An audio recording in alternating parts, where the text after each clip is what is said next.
most pressing problems confronting the most oppressed women in the society. And I see that there's some white women leaving. I hope that you all will listen to this, because I think it's very important. And I'm not saying this simply in order to come down on you. The reason I'm saying this is because I think it's important for you to understand what the nature of your movement has to be.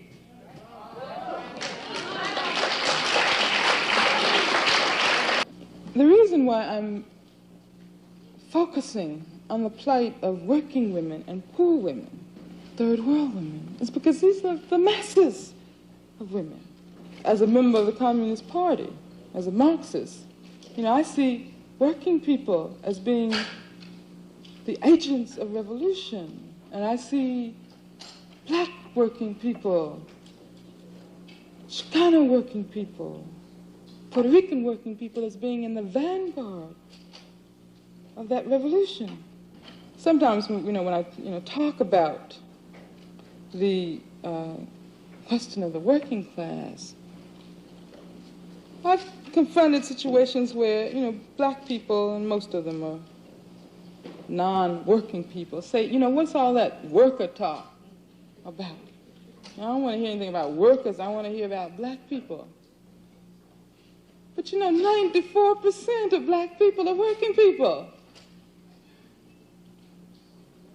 And when you talk about the working class and the exploitation of the working class, you have to realize that black people are the first targets, the first victims, the worst victims of anything that a white worker is going to undergo.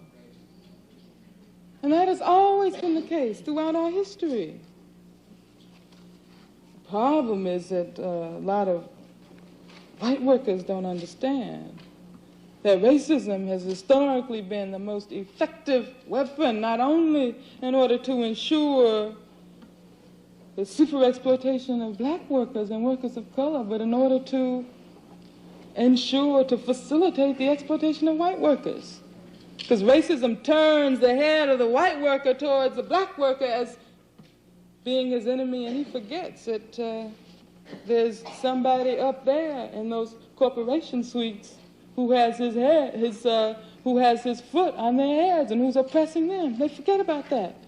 And when they forget about that, there's no way in the world they're going to talk about ameliorating their conditions at all.